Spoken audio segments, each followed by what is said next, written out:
ചേരുന്ന ചേരുവകൾ നിശ്ചിത അനുപാതത്തിൽ ചേർത്ത് ഉണ്ടാക്കാവുന്ന പലഹാരങ്ങൾ സോഫ്റ്റും ടേസ്റ്റിയുമായിരിക്കും.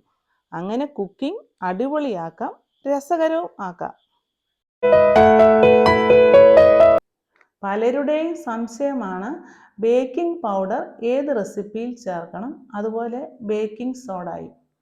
ബേക്കിംഗ് പൗഡറും ബേക്കിംഗ് സോഡയും എന്തിന് ഒരുമിച്ച് ചേർക്കണം? ഇന്നത്തെ വീഡിയോ ഈ കാര്യങ്ങൾ വിശദീകരിക്കാൻ വേണ്ടിയാണ്. ബേക്കിംഗ് സോഡ എന്ന് പറഞ്ഞാൽ അപ്പക്കാരം, സോഡിയം ബൈകാർബണേറ്റ്. ബേക്കിംഗ് പൗഡർ എന്ന് പറഞ്ഞാൽ അതിനകത്ത് ബേക്കിംഗ് സോഡയും ആസിഡും സ്റ്റാർച്ച് മിക്സ്ചറും കൂടി ചേർന്നതാണ്. ഈ രണ്ട് പൊടികൾ നമുക്ക് കിട്ടിയാൽ നമുക്ക് എങ്ങനെ തിരിച്ചറിയാം ഏതാണ് ബേക്കിംഗ് പൗഡർ, ഏതാണ് ബേക്കിംഗ് സോഡ? അതിനായി 2 ബൗൾ എടുക്കുക. ആദ്യത്തെ ബൗളിൽ 1/2 ടീസ്പൂണ് ബേക്കിംഗ് പൗഡർ എടുക്കുക. അതുപോലെ മറ്റേ ബൗളിൽ 1/2 ടീസ്പൂണ് ബേക്കിംഗ് സോഡയും. ആദ്യത്തെ ബൗളിൽ ബേക്കിംഗ് പൗഡറാണ്. അതിലേക്ക് കുറച്ച് വെള്ളം ഒഴിക്കുക. വെള്ളം ഒഴിക്കുമ്പോൾ ഇതിൽ ആസിഡ് ഉള്ളത് കൊണ്ട് അത് പതഞ്ഞ് പൊങ്ങാൻ തുടങ്ങും.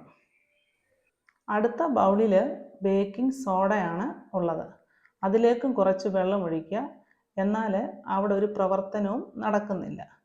ഈ ബേക്കിംഗ് സോഡയിൽ പ്രവർത്തനം നടക്കണമെങ്കിൽ ആസിഡ് മീഡിയം വേണം.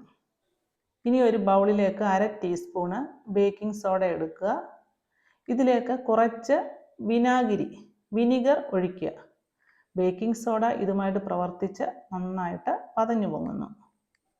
തൈര്, വിനാഗിരി, ലെമൺ, അതുപോലെ പുളിയുള്ള മറ്റ് സാധനങ്ങളുടെ കൂടെ ബേക്കിംഗ് സോഡ നന്നായി പ്രവർത്തിച്ച് ഫുഡ് ഐറ്റംസ് സോഫ്റ്റായും ഫ്ലഫി ആയിട്ടും കിട്ടുന്നു.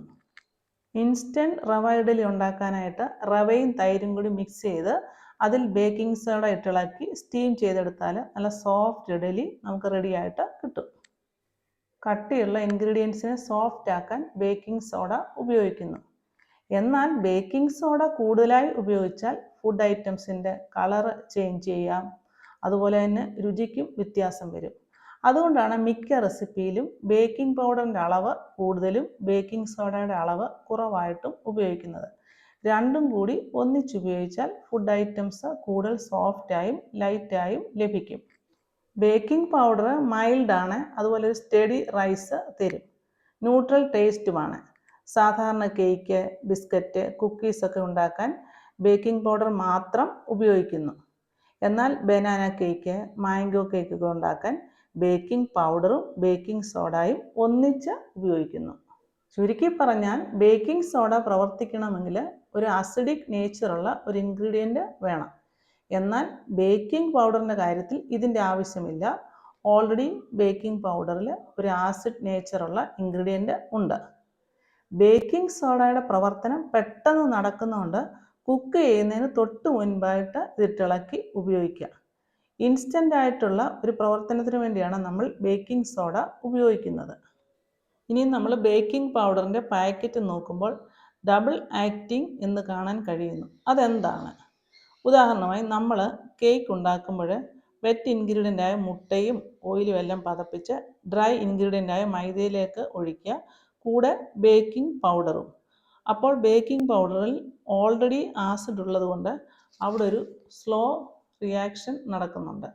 രണ്ടാമത്തെ ആക്ഷൻ എന്ന് പറഞ്ഞാൽ കേക്ക് ബേക്ക് ചെയ്യുമ്പോൾ ചൂടാക്കുമല്ലോ, ആ സമയത്ത് ബേക്കിംഗ് പൗഡർ ഈ മാവിനെ വീണ്ടും റൈസ് ചെയ്യിപ്പിച്ചിട്ട് സോഫ്റ്റും ഫ്ലഫിയും ആക്കാനായിട്ട് പ്രവർത്തിക്കുന്നു.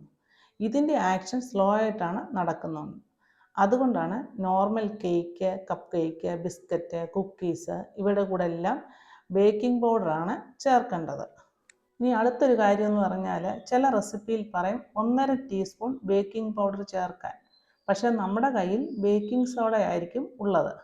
അപ്പോൾ ബേക്കിംഗ് പൗഡറിന് പകരം ബേക്കിംഗ് സോഡ ചേർക്കുമ്പോൾ 1/2 ടീസ്പൂൺ ബേക്കിംഗ് സോഡയും 1 ടീസ്പൂൺ ലെമൺ ജ്യൂസോ വിനാഗിരിയോ കൂടെ ചേർത്ത് നമുക്ക് ഉപയോഗിക്കാം.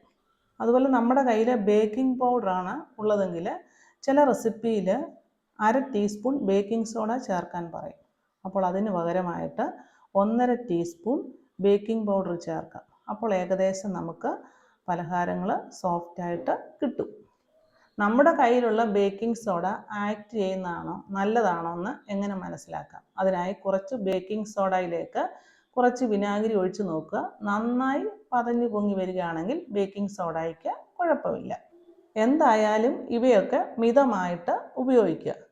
പിന്നെ ബേക്കറിയിൽ നിന്ന് പലഹാരങ്ങൾ വാങ്ങുന്നതിലും നല്ലതാണ് നമ്മൾ തനിയെ ഉണ്ടാക്കുകയാണെങ്കിൽ നമുക്ക് മധുരം അഡ്ജസ്റ്റ് ചെയ്തെടുക്കാം. അതുപോലെ പ്രിസർവേറ്റീവ് ഉപയോഗിക്കാതിരിക്കുകയും ചെയ്യാം.